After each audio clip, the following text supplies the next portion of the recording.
प्रतियोगियों, स्वागत है आपका पुष्पोम एजुकेशन में। प्रतियोगियों, हम हिंदी साहित्य का इतिहास पढ़ रहे हैं और हिंदी साहित्य के इतिहास में हम आदिकाल देख रहे थे। तो आदिकाल में भी हम 3 प्रकार के साहित्यों की बात करते हैं, जिसमें हम धर्माश्रित और राज्याश्रित और तीसरा लोकाश्रित काव्य की बात कर रहे थे। तो हम धर्माश्रित काव्य देख रहे हैं। धर्माश्रित काव्य में भी 3 आते हैं, सिद्ध साहित्य, नाथ साहित्य और जैन साहित्य। तो हम अभी सिद्ध साहित्य को पढ़ रहे थे और पिछले कक्षाओं में सिद्ध साहित्य के विषय में सब कुछ आपको बड़े गहनता से, बड़े गहराई से पढ़ाया गया है।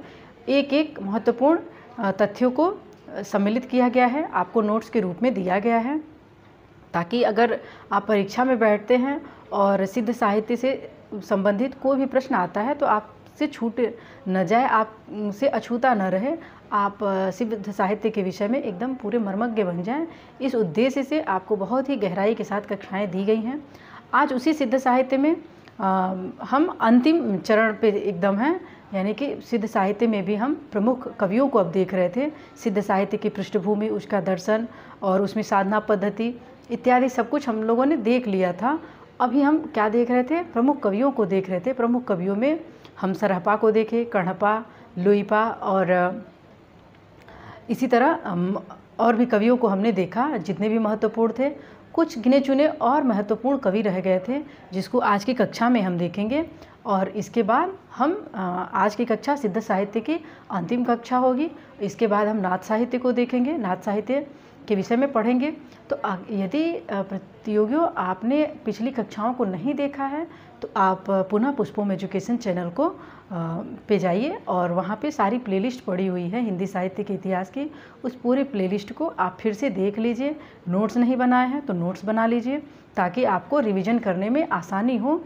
और चैनल को सब्सक्राइब नहीं किया है तो सब्सक्राइब भी कर लीजिए, वीडियोज़ को लाइक किया कीजिए और कमेंट तो ज़रूर किया कीजिए। कमेंट के माध्यम से हमें बताया कीजिए कि आपको क्या अच्छा लगा और क्या आप और अपेक्षा करते थे, या क्या हमसे छूट गया है। कोई चीज़ अगर सिद्ध साहित्य के विषय में छूट रही है तो आप भी हमें इंगित कराने का या रिमाइंड कराने का प्रयास करेंगे। और जब आप कमेंट करते हैं, आप वीडियो को लाइक करते हैं, ज़्यादा से ज़्यादा देखते हैं, शेयर करते हैं, तो इससे हमारा मनोबल बढ़ता है और हम आपके लिए और अच्छे कंटेंट लाने का प्रयास करते हैं। जैसे आप अगर पुष्पोम एजुकेशन के द्वारा जो सिद्ध साहित्य पे कक्षाएं दी गई हैं, अगर आपने एक बार पढ़ लिया, उन सारी वीडियोज़ को देख लिया और नोट्स बना लिया, तो मुझे नहीं लगता कि आपको फिर अन्यत्र किसी भी चैनल को पे पढ़ने की ज़रूरत है या फिर किसी किताब की आवश्यकता पड़ेगी। परीक्षा के दृष्टिकोण से आपको कोई अन्य किताब पढ़ने की ज़रूरत नहीं पड़ेगी, क्योंकि मैंने जितने भी महत्वपूर्ण किताबें हैं, महत्वपूर्ण साहित्य इतिहास ग्रंथ लिखे गए हैं, उन सभी इतिहास ग्रंथों को मैंने पढ़ करके और सबसे जो महत्वपूर्ण तथ्य हैं उन सब का निचोड़ मैंने निकाला और आपको इस कक्षा के माध्यम से, इस पुष्पोम एजुकेशन के माध्यम से आपको मैंने पूरा देने का प्रयास किया है। तो यदि आप इसको पढ़ लेते हैं तो आपको जो प्रतियोगी परीक्षाएं हैं, जैसे नेट जेआरएफ हो गया, टीजीटी पीजीटी हो गया, चाहे किसी भी स्टेट की टीजीटी पीजीटी हो, किसी भी स्टेट की सहायक आचार्य की परीक्षा हो, आप किसी भी परीक्षा में बैठते हैं जो हिंदी साहित्य से संबंधित प्रश्न पूछता है, तो आपको सिद्ध साहित्य के लिए और कहीं से कुछ पढ़ने की आवश्यकता नहीं पड़ेगी। हाँ, अगर आप रिसर्च करेंगे, शोध करेंगे, तो आपके लिए पूरा पढ़ना ही पड़ेगा, लेकिन परीक्षा के दृष्टिकोण से आपको कुछ नया नहीं पढ़ना पड़ेगा। इसलिए आप वीडियोज़ को बार बार देखें और अधिक से अधिक शेयर करें। तो आज की कक्षा में हम जो बचे हैं महत्वपूर्ण कवि उनको देखेंगे, जिसमें हम पहले नंबर पे देखेंगे कुकुरिपा को। हम महत्वपूर्ण जो प्रमुख कवि हैं, प्रमुख कवियों को देख रहे हैं और प्रमुख कवियों में कुकुरिपा को देख रहे हैं। कुकुरिपा का समय 840 ईस्वी के लगभग है और इनका जन्म कपिलवस्तु में ब्राह्मण वंश में हुआ था। कपिलवस्तु के एक ब्राह्मण परिवार में कुकुरिपा का जन्म हुआ और इनका समय क्या था? 840 के लगभग।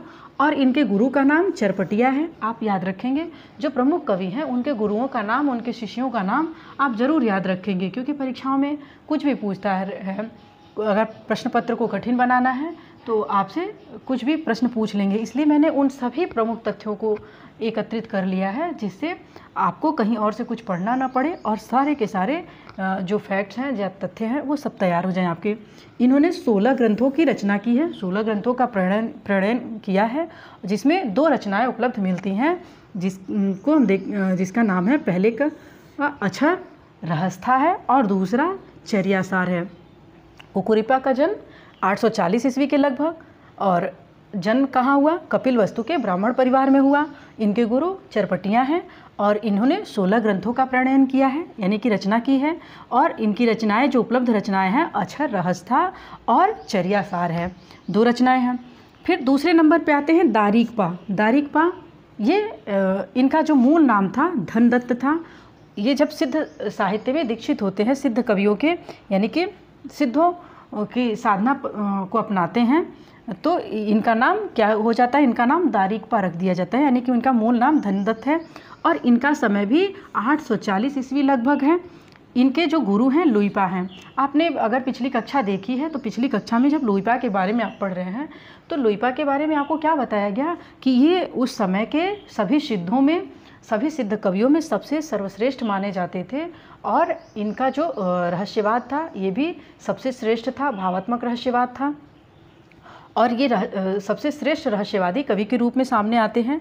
इनके साधना का, इनके सिद्धि का इतना प्रभाव था कि ये उड़ीसा के राजा और उड़ीसा के राजा का जो मंत्री थे वो दोनों इनके शिष्य बन जाते हैं। ये दारिकपा वही राजा हैं, यानी कि ये कौन है? ये उड़ीसा के शासक थे और इन्होंने अपने गुरु के आदेश से कांचीपुरम में गणिकाओं की सेवा की। जो लुइपा थे, लुइपा कि ये शिष्य थे। कौन? दारिकपा। दारिकपा का नाम क्या है? दारिकपा का मूल नाम क्या है? धनदत्त। और इनका समय है 840 ईस्वी। इनके गुरु हैं लुइपा। और ये दारिकपा कौन थे? दारिकपा उड़ीसा के शासक थे। और ये जो दारिकपा है, इनके गुरु जो लुइपा थे, उन्होंने इनको आदेश दिया कि आप कांचीपुरम में जो गणिकाएँ रहती हैं, गणिकाएँ अर्थात वेश्याएँ, उनकी आप सेवा करिए, क्योंकि इन लोगों की साधना पद्धति क्या थी? सहज साधना थी और सबको समान अधिकार देते थे। ये लोग सबको समान सम्मान देते थे। इसके कारण ये गणिकाएँ जो उपेक्षित थी, ये उनके प्रति भी सहानुभूति भाव रखते थे और उनकी सेवा करने का आदेश देते हैं। किसको? उड़ीसा के शासक को। उड़ीसा के शासक कौन? धनदत्त अर्थात दारिकपा। और इनकी दारिकपा की रचना है चर्याबोध। तो आपने देखा दारिकपा के विषय में कि इनका मूल नाम धनदत्त है, 840 ईस्वी इनका समय है, लुइपा इनके गुरु हैं, ये उड़ीसा के शासक थे और कांचीपुरम में इन्होंने गणिकाओं की सेवा की थी अपने गुरु के आदेश से, और इनकी रचना चर्याबोध है। अब तीसरे नंबर पे हम देखेंगे शांतिपा। तीसरे नंबर पे सिद्ध कवि आते हैं शांतिपा। शांतिपा का समय है विक्रम संवत 1000 के आसपास, और 1000 के आसपास इनका समय रहा। इनको विद्वता के कारण इन्हें क्या कहा जाता था? विद्वता के कारण इन्हें कलिकाल का सर्वज्ञ कहा जाता था। कलिकाल सर्वज्ञ किसको कहा जाता था? शांतिपा को कहा जाता था। शांतिपा बड़े विद्वान थे, बड़े विद्वान सिद्ध रहे, इसलिए इनको कलिकाल का सर्वज्ञ कहा जाता था। और इनकी रचना है अक्षर ब्रह्मरमैनी। शांतिपा की रचना कौन सी है? अक्षर ब्रह्मरमैनी। इनको कलिकाल सर्वज्ञ कहा जाता है और इनका समय 1007 विक्रम संवत के आसपास है। फिर एक और विद्वान हैं सिद्ध कवि, चौथे नंबर पे लक्ष्मी करापा। ये महिला हैं, ये महिला सिद्ध हैं। कौन है ये? ये महिला सिद्ध हैं और इनकी एक रचना है अद्वैत सिद्धि। मैंने आपको पहले ही बताया था कि हम सिद्ध साहित्य को हमने पूरे विस्तार से पढ़ा, उसके इतिहास को पढ़ा, उसके दर्शन को पढ़ा, शोधकर्ताओं के विषय में पढ़ा, जो सिद्ध साहित्य के विषय में आलोचकों के द्वारा कहे गए प्रमुख कथन हैं, हमने उसको भी देखा। तो हमने आपको बताया था कि 84 सिद्धों में 4 महिला सिद्ध भी हैं। 4 महिला सिद्धों में लक्ष्मी करापा की एक रचना उपलब्ध मिलती है, अद्वैत सिद्धि। ये आप याद रखेंगे। तो आपने सभी महत्वपूर्ण सिद्धों को देख लिया। अब इन सिद्धों के विषय में कुछ प्रमुख कथन कहे गए हैं, जो कुछ प्रमुख तथ्य है उसके बारे में हम जानेंगे। जैसे सिद्ध साहित्य जब आप पढ़ते हैं तो चर्यापद का नाम सुनते हैं। चर्यापद तो आपको नहीं समझ में आता होगा कि ये चर्यापद है क्या, आपके मन में प्रश्न उठता होगा। तो चर्यापद क्या है? सिद्धों के व्यवहार संबंधी रचनाएं हैं। यानी कि जो सिद्ध लोग थे उनके साधना की पद्धति कैसी थी, उनके व्यवहार की पद्धति कैसी थी, उससे संबंधित। यानी कि जैसे आप अपने धर्म की बातें पढ़ते हैं तो आपको अपने वेदों से, अपने पुराणों से बहुत सारे नियम का ज्ञान होता है कि हमें पूजा कैसे करना चाहिए, हमें आचार विचार कैसे रखना चाहिए, किस प्रकार से हमें अपना जीवन जीना चाहिए। तो उसी प्रकार ये चर्यापद थे। सिद्धों के चर्यापदों में क्या लिखा रहता था? सिद्धों के व्यवहार संबंधी रचनाएं होती थी। और सिद्धों की वाम मार्गी या भोग परक पद्धति का प्रयोग करने वाले प्रमुख कवि विरूपा हैं। यानी विरूपा कौन है? विरूपा जो है, विरूपा सिद्धों में क्या है? सिद्धों में ये जो सिद्धों की वाम मार्गी साधना पद्धति थी, यानी कि भोग परक साधना पद्धति, जिसमें पंचमकार की बातें ये लोग करते थे। तो उस पंचमकार या भोग परक साधना की पद्धति अपनाने वाले सबसे प्रमुख सिद्ध कौन थे? ये विरूपा थे। और सिद्धों में एक रसायन भी थे, सिद्धों में रसायनी नाम से प्रसिद्ध थे। कौन? नागार्जुन। नागार्जुन के विषय में पूछता है कि सिद्धों में रासायनी सिद्ध कवि कौन था? तो रसायन शास्त्र का बहुत अच्छा ज्ञान था नागार्जुन को। और नागार्जुन को क्या कहा जाता है? रासायनिक कहा जाता है। यानी रसायन शास्त्र का प्रमुख या प्रथम बार प्रयोग करने वाले सबसे प्रसिद्ध और सबसे प्रमुख जो थे, ये कौन थे? ये नागार्जुन थे। ये एक सिद्ध कवि भी थे, सिद्ध साधक थे। और सिद्धों में अंतिम सिद्ध के रूप में हम मत्स्येंद्र नाथ को देखते हैं। मत्स्येंद्र नाथ कौन है? मत्स्येंद्र नाथ अंतिम सिद्ध हैं। यानी कि जब सिद्ध साहित्य या सिद्ध मार्ग जो भी था, जो सिद्ध साधना की पद्धति थी, इसमें 84 सिद्धों के में सबसे अंतिम सिद्ध के रूप में हम मत्स्येंद्र नाथ को देखते हैं। और यही सिद्ध साहित्य से ही जो सिद्ध मार्ग था, सिद्ध साधना पद्धति थी, इसी सिद्ध मार्ग से ही चल करके नाथ पंथ की भी सहायता, नाथ पंथ की भी स्थापना होती है। यानी कि सिद्ध पंथ से ही उपजा हुआ है नाथ पंथ। क्योंकि सिद्धों में क्या था? सिद्धों में भोग और वाम मार्गी साधना पद्धति विराजमान थी। पंचमकार की, मत्स्य, मुद्रा, मैथुन इत्यादि की बातें बहुत ज़्यादा प्रचलित हो गई थी, जिससे आगे चल कर के इस सिद्ध साहित्य में या सिद्ध मार्ग में, सिद्ध साधना में बहुत सारी विकृतियाँ आ गई थी। तमाम तरह की विकृतियों के कारण ऊब गए थे लोग। तो ये मत्स्येंद्र नाथ ने क्या किया? मत्स्येंद्र नाथ ने एक नए पंथ का निर्माण किया, एक नए पंथ की स्थापना की, जिसको हम नाथ साहित्य के नाम से या नाथ पंथ के नाम से जानते हैं। तो अंतिम सिद्ध के रूप में यही मत्स्येंद्र नाथ हैं। और जब आप नाथ साहित्य पढ़ेंगे तो आगे चल के आप पढ़ेंगे कि जो नाथ पंथ है, नाथ पंथ के संस्थापक के रूप में मत्स्येंद्र नाथ आते हैं। और सिद्ध एवं नाथों के बीच की कड़ी जालंधर नाथ को माना जाता है। यानी कि सिद्ध और नाथ जो थे, उन दोनों के बीच की कड़ी के रूप में हम किसको देखते हैं? दोनों को जोड़ने का कार्य कौन करता है?